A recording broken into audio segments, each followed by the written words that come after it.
নাম সোরাইয়া। আমি নেদারল্যান্ডস থেকে এসেছি। এখন আন্তর্জাতিক আইন ও মানবাধিকার নিয়ে কাজ করি। আমার দুইটা প্রশ্ন আছে।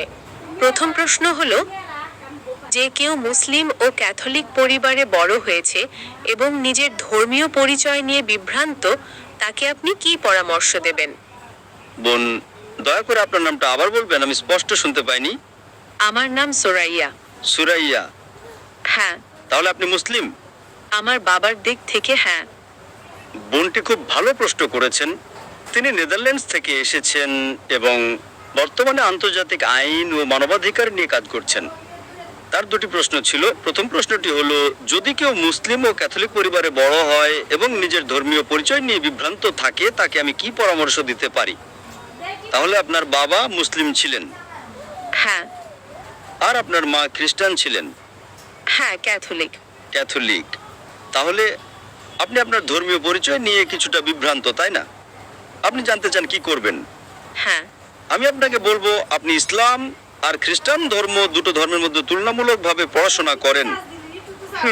যখন আপনি দুটো ধর্ম ভালোভাবে জানবেন, তখনই দেখবেন কোনটা সত্য, কোনটা বেশি যৌক্তিক। তারপর সেই ধর্মটি গ্রহণ করেন যেটা আপনার কাছে বেশি সঠিক মনে হবে। ঠিক আছে। আপনি এমন একটা অবস্থানে আছেন যেখানে আপনার বাবা একজন মুসলিম এবং আপনার মা একজন ক্যাথলিক। হ্যাঁ। আপনার বাবা কি নামাজ রোজা করতেন, মানে প্র্যাকটিসিং মুসলিম ছিলেন? হ্যাঁ, ছিলেন। তিনি মারা গেছেন? না না, এখন বেঁচে আছেন। তাহলে তিনি আগে প্র্যাকটিস করতেন, এখন আর তেমন করেন না। ঠিক তাই। আর আপনার মা এখনো প্র্যাকটিসিং ক্যাথলিক। হ্যাঁ। মাশাআল্লাহ। তাহলে বুঝতে পারছি যে আপনি হয়তো আপনার মায়ের কাছ থেকে খ্রিস্টান ধর্ম বেশি শিখেছেন, তাই না? না, উল্টোটা। আমি জীবনের বেশিরভাগ সময় বাবার সঙ্গে ছিলাম। তিনি আমাকে ইসলাম সম্পর্কে অনেক কিছু শিখিয়েছেন। মাশাআল্লাহ, খুব ভালো। তাহলে আপনি ইসলামও জানেন, খ্রিস্টান ধর্মও কিছুটা জানেন। আপনি কি কখনো দুই ধর্মের মধ্যে তুলনা করেছেন? হ্যাঁ, করেছি। তাহলে কোনটা আপনার কাছে বেশি ভালো লেগেছে? আমার বাবারটা। মাশাআল্লাহ, আপনার বাবার ধর্ম আপনার ভালো লেগেছে। বোন, একটা বিষয় খুব স্পষ্ট, যদি আপনি মুসলিম হন, তাহলে আপনাকে যীশু খ্রিস্ট আলাইহিসসালাম সম্পর্কে একটুও খারাপ কথা বলতে হবে না। আগেও বলেছি, ইসলামই একমাত্র অখ্রিস্টান ধর্ম যা যীশু খ্রিস্টে বিশ্বাস করাকে বিশ্বাসের একটি মৌলিক স্তম্ভ বলে গণ্য করে। বোন, আমি আরো জানতে চাই যে আপনি নিজেকে মুসলিম মনে করেন, খ্রিস্টান মনে করেন, নাকি দুই ধর্মের মিশ্র ভাবেন? আমি আমার পারিবারিক পটভূমি ব্যাখ্যা করেছি, কারণ আমি মনে করি যদি আমি কোনো এক ধর্মে নিশ্চিত হই, তাহলে আমি ব্যর্থ হব। ওহ, আপনি মনে করেন যদি কোনো এক ধর্মে নিশ্চিত হন, তাহলে আপনি ব্যর্থ হবেন? ঠিক তাই। তাহলে বোন, আমার বিশ্লেষণ হলো, আপনি ইসলাম বা খ্রিস্টান ধর্ম দুটোর কোনোটাকেই আসলে ভালোভাবে জানেন না। ঠিক আছে। কারণ যদি আপনি সত্যিকারই যে কোনো একটাকে ভালোভাবে জানতেন, তাহলে নিশ্চয়ই একটাকে গ্রহণ করতেন। ঠিক আছে। এটা শুধু আমার বিশ্লেষণ, আমি ভুল হতে পারি, আর আমি আপনার অনুভূতিতে আঘাত দিতে চাই না। না না, ঠিক আছে। তবে আমার মতে, যদি আপনি সত্যিকারের দুটির যে কোনো একটাকে ভালোভাবে জানতেন, তাহলে সেটাতে নিশ্চিত থাকতেন। এখন আসুন আমি বিষয়টা ব্যাখ্যা করি। ইসলামই একমাত্র অখ্রিস্টান ধর্ম যেখানে যীশু খ্রিস্টে বিশ্বাস রাখা ঈমানের একটি অংশ। এখন যদি আপনি খ্রিস্টান হন আর চার্চের শিক্ষা অনুযায়ী চলেন, তাহলে আপনাকে নবী মুহাম্মদ সাল্লাল্লাহু আলাইহি ওয়াসাল্লামে বিশ্বাস করতে হবে না, তাই তো? যদি আপনি আপনার মা যা শিখিয়েছেন সেটাতে অটল থাকেন। হ্যাঁ। সঠিক? হ্যাঁ। তাহলে যদি আপনি একজন কট্টর খ্রিস্টান হন, আপনি বলবেন মুহাম্মদ সাল্লাল্লাহু আলাইহি ওয়াসাল্লামকে মানার দরকার নেই। তাহলে এতে আপনার মুসলিম বাবার কষ্ট হবে, তাই না? হ্যাঁ। আর যদি আপনি একজন অনুশীলনকারী মুসলিম হন, তাহলে আপনার মাকে কষ্ট দিতে হবে না। কারণ ইসলামও যীশু খ্রিস্টে বিশ্বাস করে। কোনো মুসলমান নয় যদি সে যীশু খ্রিস্ট আলাইহিস সালামকে বিশ্বাস না করে। আমরা বিশ্বাস করি যে তিনি ছিলেন আল্লাহর অন্যতম একজন মহান রাসূল। আমরা বিশ্বাস করি যে তিনি কোনো পুরুষ ছাড়া আল্লাহর ইচ্ছায় অলৌকিকভাবে জন্ম নিয়েছেন। অনেক আধুনিক খ্রিস্টান এটা মানে না, কিন্তু ইসলাম এটা বিশ্বাস করতে বাধ্য করে। আমরা আরো বিশ্বাস করি যে তিনি আল্লাহর অনুমতিতে মৃতদের জীবিত করেছেন, অন্ধ কুষ্ঠরোগীদের সুস্থ করেছেন। আসলে মুসলমানরা কোরআনে যীশু খ্রিস্ট আলাইহিস সালামকে খ্রিস্টানদের বাইবেলের তুলনায় বেশি সম্মান দেয়। আপনার মা কি যীশু খ্রিস্ট আলাইহিসসালামের নাম নেওয়ার পরে বলেন আলাইহিসসালাম? না। আমি বলি ঠিক না? ঠিক। এবং আপনার বাবাও হয়তো বলতেন, তাই না? হ্যাঁ। তাহলে বলুন, কে যীশু খ্রিস্ট আলাইহিসসালামকে বেশি সম্মান করে? ইসলাম। ঠিক বলেছেন। তাই সিদ্ধান্তটা খুব সহজ। যদি আপনি মুসলিম হন, তাহলে আপনি কি যীশু খ্রিস্ট আলাইহিসসালামের উপর বিশ্বাস রাখতে হবে। আপনি কি জানেন অনেক খ্রিস্টান আছেন যারা যীশু খ্রিস্ট আলাইহিসসালামে বিশ্বাসই করেন না? হ্যাঁ। তারা যীশু খ্রিস্ট আলাইহিসসালামকে সম্মান করে না। কিন্তু আপনি একজন মুসলমানও খুঁজে পাবেন না যে বলবে আমি যীশু খ্রিস্ট আলাইহিসসালামকে সম্মান করি না। যদি কেউ এমন বলেন, তাহলে সে মুসলমানই থাকবে না।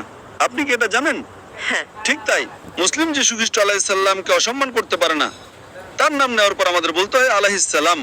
সাধারণ কেউ ভুলে না বললে হয়তো ক্ষমা পেতে পারেন, কিন্তু আমি একজন জ্ঞানের ছাত্র হিসেবে আমাকে অবশ্যই তাকে সম্মান করতে হবে। হ্যাঁ। তাহলে দেখুন, ইসলামকে সঠিকভাবে বুঝলে দেখা যায় যে ইসলাম খ্রিস্টান ধর্মের অনেক মূল শিক্ষা ধারণ করে। বেশিরভাগ খ্রিস্টান বিশ্বাস করে যে যীশু খ্রিস্ট আলাইহিস সালাম নিজেকে ঈশ্বর বলেছেন অথবা তিনি ঈশ্বরের পুত্র, কিন্তু মুসলমানরা এতে একমত না। এবং তুলনামূলক ধর্মতত্ত্বের ছাত্র হিসেবে আমি যে কোনো খ্রিস্টানকে চ্যালেঞ্জ করছি, বাইবেলের কোনো জায়গা থেকে আমাকে একটা স্পষ্ট উক্তি দেখান যেখানে যীশু খ্রিস্ট আলাইহিস সালাম নিজেই বলেছেন যে আমি ঈশ্বর, অথবা বলেছেন আমার পূজা করো। যদি কোনো খ্রিস্টান বাইবেল থেকে এমন একটা স্পষ্ট এবং সুস্পষ্ট বাক্য দেখাতে পারেন, তাহলে আমি ডাক্তার জাকির নায়েক এখনই খ্রিস্টান ধর্ম গ্রহণ করতে প্রস্তুত। আপনি যদি বাইবেল পড়েন, যীশু খ্রিস্ট নিজেই বলেছেন যে আমার পিতা আমার চেয়ে মহান। In Gospel of John chapter number 14 verse number 20. আবার তিনি বলেন Gospel of John chapter 10 verse number 29. আমার পিতা সবার চেয়ে শ্রেষ্ঠ। It's mentioned in the Gospel of Matthew chapter number 12 verse number 28. যীশু খ্রিস্ট বলেন আমি ঈশ্বরের আত্মা দিয়ে শয়তান তাড়াই। In the Gospel of Luke chapter number 11 verse number 20, Jesus Christ peace be upon him says, আমি ঈশ্বরের আঙুল দিয়ে শয়তান তাড়াই। it's mentioned in the Gospel of John chapter number 5 verse number 30. যীশু খ্রিস্ট স্পষ্ট বলেন আমি নিজে থেকে কিছুই করতে পারি না, যেমন শুনি তেমনি বিচার করি। আমার বিচার ন্যায়, কারণ আমি নিজের ইচ্ছা নয়, বরং যিনি আমাকে পাঠিয়েছেন তার ইচ্ছা অনুসরণ করি। যদি কেউ বলে আমি নিজের ইচ্ছা নয়, বরং সর্বশক্তিমান ঈশ্বরের ইচ্ছা অনুসরণ করি, তাহলে সে একজন মুসলিম। অতএব যীশু খ্রিস্ট নিজেই বাইবেলে বলেছেন যোহান 5:30 অনুযায়ী যে তিনি এক অর্থে মুসলিম, অর্থাৎ আল্লাহর ইচ্ছার প্রতি আত্মসমর্পণকারী। It's mentioned in the Gospel of Matthew chapter number 5 verse number 7 to 20. Jesus Christ peace be upon him says, তিনি বলেন মনে করো না যে আমি আইন বা নবীদের ধ্বংস করতে এসেছি। আমি ধ্বংস করতে আসিনি, বরং পূর্ণ করতে এসেছি। যে কেউ আদেশ ভঙ্গ করবে আর মানুষকে তা শেখাবে, তাকে স্বর্গে ক্ষুদ্রতম বলা হবে, আর যে আদেশ মানবে আর মানুষকে মানাতে শেখাবে, স্বর্গে মহান বলা হবে। তিনি আরো বলেন যদি তোমাদের ধার্মিকতা পণ্ডিত ধর্মপ্রাণ লোকের চেয়ে বেশি না হয়, তবে তোমরা স্বর্গে প্রবেশ করতে পারবে না। এই কথাগুলো বাইবেলের কিং জেমস ভার্সনে লালক্ষরে লেখা, অর্থাৎ যীশু খ্রিস্টের নিজ মুখের কথা। it's mentioned in the Gospel of John chapter number 14 verse 24. Jesus Christ peace be upon him says, তোমরা যে কথা শুনছো তা আমার নয়, বরং যিনি আমাকে পাঠিয়েছেন আমার পিতার। it's mentioned in the Gospel of John chapter number 17 verse number 3. তুমি একমাত্র সত্য ঈশ্বর এবং যীশু খ্রিস্ট যাকে তুমি পাঠিয়েছো। It's clearly mentioned in the book of Acts chapter number 2 verse number 21. হে ইসরায়েলের লোকেরা শোনো, নাসরাতের যিশু একজন মানুষ যাকে আল্লাহ তোমাদের মাঝে পাঠিয়েছেন অলৌকিক কাজ ও নিদর্শনের মাধ্যমে। অর্থাৎ যীশু খ্রিস্ট ছিলেন আল্লাহর নবী, যার মাধ্যমে আল্লাহ অলৌকিক কাজ করিয়েছেন। তাই যদি আপনি ইসলাম গ্রহণ করেন, আপনাকে যীশু খ্রিস্টকে ভালোবাসতে হবে এবং শ্রদ্ধা করতে হবে। ঠিক আছে। এখন যদি যে যীশু খ্রিস্টের শিক্ষা মেনে চলে, তাহলে আমি বলবো একজন সত্যিকারের মুসলিম একজন খ্রিস্টানের চেয়ে অনেক বেশি খ্রিস্টান, কারণ বাইবেলে বলা হয়েছে In the book of Proverbs chapter number 20 verse number 1. যে অ্যালকোহল একজন উপহাস করে। In the book of Ephesians chapter 15 verse number 8. এতে বলা হয়েছে মদ পান করো না। বেশিরভাগ মুসলিম মদ পান করেন না, কিন্তু খ্রিস্টানদের মধ্যে অনেকেই এটা করেন। বাইবেলে উল্লেখ করা হয়েছে যে যীশু খ্রিস্টের অষ্টম দিনে খতনা করা হয়েছিল, কিন্তু খ্রিস্টানদের মধ্যে কেউ সেটা পালন করেন না। অন্যদিকে মুসলিমরা সবাই এটা পালন করেন। It's mentioned in the book of Leviticus chapter number 11 verse number 7. In the book of Deuteronomy chapter number 14 verse number 8. In the book of Isaiah chapter number 6 verse number 2. যে শূকরের মাংস খেও না, কিন্তু বেশিরভাগ খ্রিস্টানই শূকরের মাংস খান আর মুসলিমরা তা একেবারেই খান না। তাহলে বলুন যীশু খ্রিস্টের শিক্ষা কে বেশি অনুসরণ করছে, মুসলিমরা না খ্রিস্টানরা?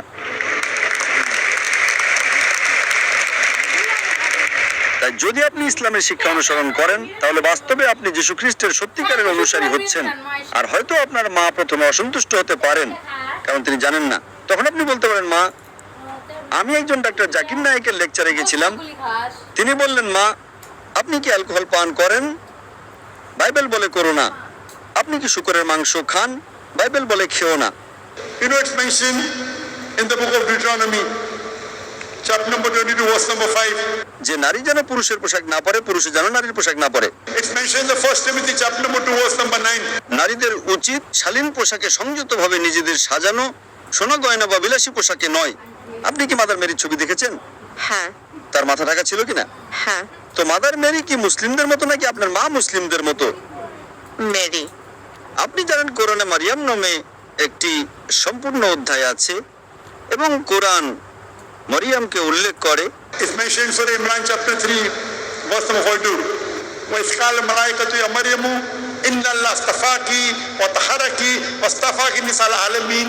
কোরআন মা মেরিকে সকল জাতির নারীদের ওপরে বলে অভিহিত করে। তো কে মা মেরিকে বেশি সম্মান করছে, বাইবেল নাকি কোরআন? কোরআন। তো আপনি কাকে অনুসরণ করবেন, বাইবেল নাকি কোরআন? কোরআন। তো আপনি কেন কোরআন অনুসরণ করছেন না? জি। আমি আপনাকে বলছি অন্তত সেই আয়াতগুলো অনুসরণ করুন যা আপনি দেখেন। আমি আপনাকে একটা সমাধান দেব বোন, ঠিক আছে? সমাধান, খুব ভালো সমাধান, যা কেউ আপত্তি করতে পারবে না। আপনার বাবা মায়ের কাছে যান এবং বলুন যে ঠিক আছে, আমি সেটা অনুসরণ করব যা সাধারণ, যা ভিন্ন হয় সেটা আমরা কালকে আলোচনা করব, ঠিক? হ্যাঁ, হ্যাঁ। আমরা যা সাধারণ তা অনুসরণ করি। বাইবেল বলে শূকরের মাংস খেও না, কোরআন বলে শূকরের মাংস খেও না। আমরা শূকরের মাংস খাই না। বাইবেল বলে অ্যালকোহল পান করো না, কোরআন বলে অ্যালকোহল পান করো না। আমরা অ্যালকোহল পান করি না, ঠিক? সঠিক। তো অন্তত আসুন, বাইবেল বলে মাথা ঢাকতে, কোরআন বলে মাথা ঢাকতে। Bible says in the 1 Corinthians, chapter number 11, verse 5 to 6.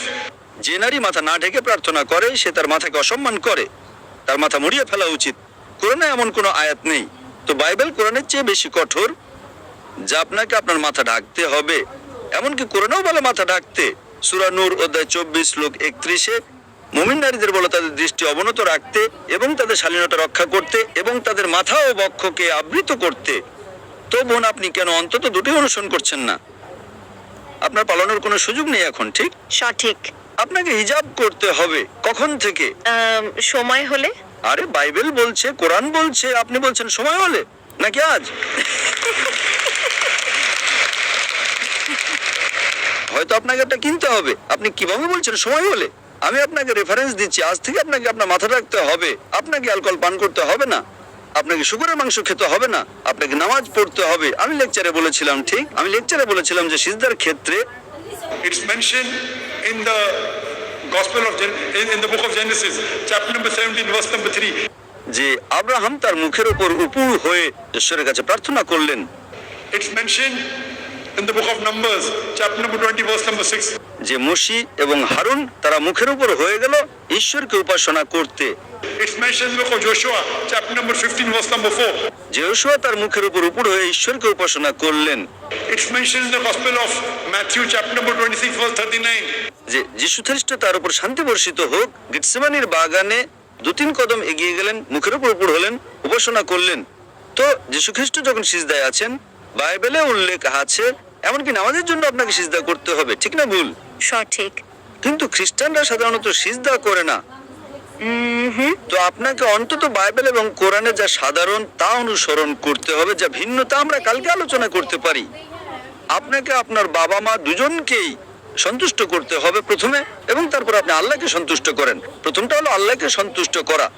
কিন্তু আমার সমাধান হলো অন্তত যা সাধারণ তা প্রথমে অনুসরণ করেন, যা ভিন্ন তা আমরা কালকে আলোচনা করতে পারি। যদি আপনার মা বলেন যে না না না এটা চার্চের শিক্ষা নয়, আপনাকে বাইবেল অনুসরণ করতে হবে, চার্চকে নয়, ঠিক? সঠিক। বাইবেল খ্রিস্টান ধর্ম অনুযায়ী ঈশ্বরের বাণী, চার্চের কথা নয়।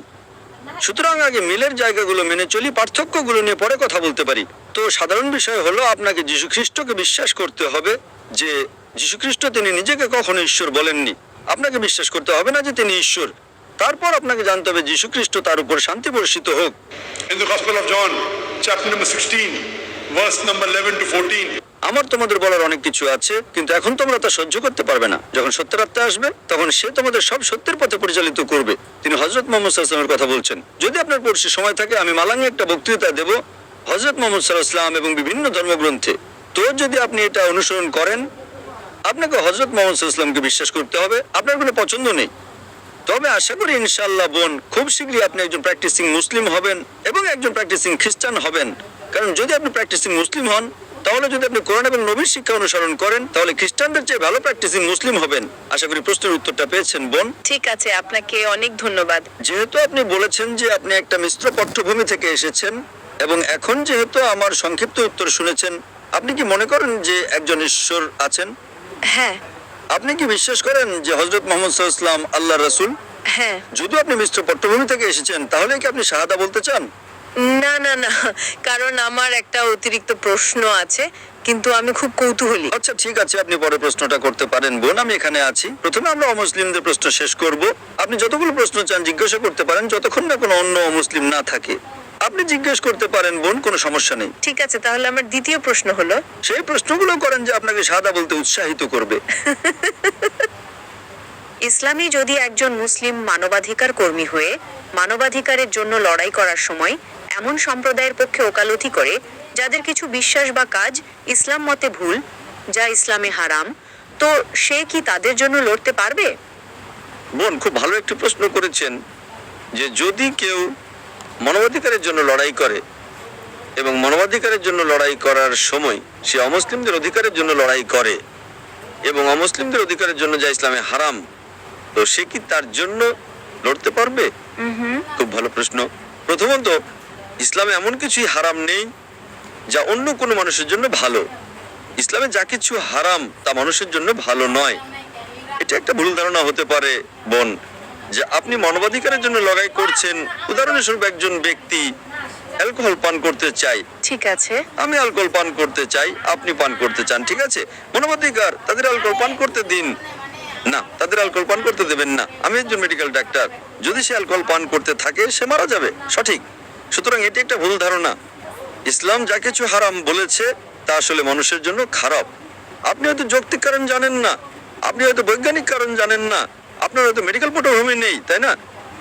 ইসলামে এমন একটা জিনিস দেখান যা হারাম এবং মানবতার জন্য ভালো। শুধু একটি নয় বোন, আপনি ইসলামে এমন একটা জিনিসও দেখাতে পারবেন না যা হারাম করা হয়েছে এবং মানবতার জন্য ভালো। আপনি বুঝতে পারছেন বোন? আমি বুঝতে পারছি আপনি কি বলছেন। সুতরাং আপনার প্রশ্নটা একটা কাল্পনিক প্রশ্ন।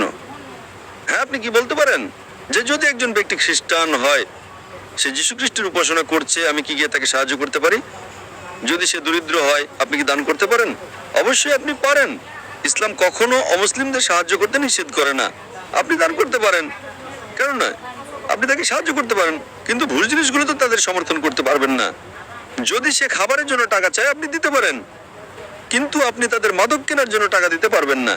একজন মাদকাসক্ত আছে যে বলে ঠিক আছে আমি মাদক গ্রহণ করতে চাই, ঠিক আছে, আপনি তাকে মাদক গ্রহণ থেকে বিরত রাখার জন্য সমর্থন করেন, খুব ভালো, কিন্তু আপনি তাকে মাদক কেনার জন্য টাকা দিতে পারবেন না। আপনি বুঝতে পারছেন বোন? হ্যাঁ। সুতরাং ইসলামে আপনি মানবাধিকারের জন্য লড়াই করতে পারেন, আপনি একজন অমুসলিমকে সমর্থন করতে পারেন, এটি সম্পূর্ণ অনুমোদিত, কিন্তু এমন কিছুতে তাদের সমর্থন করবেন না যা মানবতার বিরুদ্ধে। আপনার সময়ের জন্য ধন্যবাদ। হ্যাঁ বোন, পরবর্তী প্রশ্ন। এই তো। প্রশ্ন নাকি শাহাদা? আর কিছু না। না, আপনি বলেছিলেন যে শাহাদা গ্রহণ করার আগে আপনার কিছু প্রশ্ন ছিল, তো আমি ভেবেছিলাম হয়তো আপনি 2-3টি প্রশ্ন জিজ্ঞাসা করবেন। না না, আমি শেষ করেছি। আপনাকে অনেক ধন্যবাদ। তো আপনি কি এখন শাহাদা গ্রহণ করতে রাজি? না। এখনো না? না। কেন? কারণ এটা অন্য একটা মানবাধিকারের দৃষ্টিকোণ থেকে এবং সমাজের প্রতি নৈতিক দায়িত্ব থেকে বেশি আসে। মানবাধিকার? আমি আপনাকে যে কোনো ধর্ম দেখান যেখানে ইসলামের বেশি মানবাধিকার আছে, একটা ধর্ম। এটা আমি মনে করি প্রশ্নটার মূল বিষয় ধর্মীয়ভাবে কম, কিন্তু প্রান্তিক সম্প্রদায়গুলোর ওপর। হ্যাঁ, এটা সেই অর্থে একটি বিস্তৃত আলোচনা। কিন্তু আপনি কি আপনার নিজের এবং আপনার আখিরাত নিয়ে চিন্তিত নন? আপনি মানবাধিকারের জন্য লড়াই করছেন, প্রথমে আমাদের নিজেদের নিয়ে চিন্তিত হওয়া উচিত। আপনি জানেন বোন, আমি আপনাকে উদাহরণ দিচ্ছি, যখন আপনি একটি বিমানে যান এবং বায়ুর চাপ কমে যায়, তখন কি বলা হয়? প্রথমে অক্সিজেন মাস্ক নিজে পরুন, আপনার ছেলের জন্য নয়, তাই না? কেন? যদি আপনি প্রথমে আপনার ছেলেকে পরান, আপনি অজ্ঞান হয়ে যেতে পারেন, দুজনে মারা যাবে, তাই না? প্রথমে অক্সিজেন মাস্ক আপনার মুখে পড়ুন, তাই না? হ্যাঁ। সুতরাং আপনি কি আখিরাত সম্পর্কে ভেবেছেন বোন? আপনি অন্য মানুষকে বাঁচাচ্ছেন? আপনি কি আপনার জীবন সম্পর্কে ভেবেছেন? আমি দুঃখিত, আমি খুব সরাসরি কথা বলছি বোন। আপনার যত্ন নিয়ে আমি, এই জন্যই আপনার সম্পর্কে চিন্তিত আমি, সঠিক বোন? হ্যাঁ। সুতরাং আল্লাহ বিচার দিবস আমাকে জিজ্ঞেস করবেন, এই বোনটা এসেছিল, আপনার কথা শুনেছিল, আপনি কেন তাকে রাজি করালেন না? আমি আমার যথাসাধ্য চেষ্টা করছি, সঠিক বোন? সুতরাং প্রথমে মানবাধিকারের জন্য প্রথমে আপনাকে নিজের যত্ন নিতে হবে। তো আপনি কি আখিরাত সম্পর্কে ভেবেছেন? নাকি আপনি আখিরাতে বিশ্বাস করেন নাকি করেন না? আপনি মৃত্যুর পরে জীবনে বিশ্বাস করেন নাকি করেন না? খ্রিস্টানরা বিশ্বাস করে এবং মুসলিমরা বিশ্বাস করে, উভয় বিশ্বাস করে, তাই না? সুতরাং আপনি কি ভেবেছেন যে পরের বছর আপনার কি হবে? আমি ভেবেছি, কিন্তু সেটা সত্যি ভালো উত্তর নয়। যে যদি আপনি মৃত্যুর পরের জীবনে বিশ্বাস করেন, তাহলে কি আপনি বিশ্বাস করেন যে স্বর্গ এবং নরক আছে? সে অর্থে থাকতে পারে। তাহলে আপনি কি স্বর্গে না নরকে যেতে চান? যৌক্তিক উত্তর হবে স্বর্গ। সঠিক, খুব যৌক্তিক, এবং আমি বিশ্বাস করি আপনি যৌক্তিক বোন। তো এখন আমার প্রশ্ন হলো, যদি স্বর্গে যেতে চান তাহলে স্বর্গে যাওয়ার জন্য আপনি কি করেছেন? স্বর্গে যাওয়ার মানদণ্ড কি? এখন যখন আপনি কোনো পরীক্ষায় উপস্থিত হন, প্রথমে কি করেন? কি পাঠ্যপুস্তক আছে তা পড়েন। পাস করার মানদণ্ড কি? তো আপনি কি বাইবেলের উপর ভিত্তি করে মানদণ্ড পড়েছেন নাকি কোরআনের উপর ভিত্তি করে? উভয়ভাবেই সাধারণ জিনিসগুলো নিন। সেটা কি? প্রথমত ঈশ্বরে বিশ্বাস করা যে একজন ঈশ্বর আছেন, তাই না? হ্যাঁ। প্রথমত রাসূলকে বিশ্বাস করা, আল্লাহর শেষ এবং চূড়ান্ত রাসূল, তাই না? বাইবেল বলে শেষ রাসূল হলেন হযরত মুহাম্মদ সাল্লাল্লাহু আলাইহি ওয়াসাল্লাম, কোরআন বলে শেষ রাসূল হলেন হযরত মুহাম্মদ সাল্লাল্লাহু আলাইহি সাল্লাম। তাহলে কি আপনাকে তাদের শেষ রাসূল হিসেবে গ্রহণ করতে বাধা দিচ্ছে? আমি মনে করি বিষয়টা আমরা যতটা বলেছি তার চেয়ে বড় আলোচনা হওয়া দরকার। ঠিক আছে, অন্তত আপনাকে চিন্তার খোরাক দিলাম। অন্তত বিচার দিবসে আপনি বলতে পারবেন যে ওকে, আমি একজন কৌতুকদীপক চেহারার ব্যক্তির সাথে দেখা করেছিলাম। আপনি জানেন, টুপি আর টাই পরা, এবং তিনি আমাকে এই জিনিসগুলো বলেছিলেন, আর তোমাকে তাদের উত্তর দিতে হবে। কারণ যদি যৌতুকভাবে এত গোষ্ঠী সাক্ষী থাকে, আমি আপনাকে রাজি করানোর চেষ্টা করেছি, আমি আপনাকে অনেক চিন্তার খোরাক দিয়েছি, তাই না? আর সত্য গ্রহণ করতে আপনি কতক্ষণ সময় নেবেন সেটা আপনার উপর নির্ভর। কয়েক ঘন্টা, কয়েকদিন, কয়েক মাস, কয়েক বছর, সেটা আপনার উপর বোন। এবং আমি আল্লাহর কাছে দোয়া করি যে তিনি যেন আপনাকে পথ দেখান এবং আপনাকে সর্বপথে নিয়ে যান বোন। আমি আপনার ভালো চাই বোন। আপনাকে অনেক ধন্যবাদ। আপনাকে স্বাগতম বোন।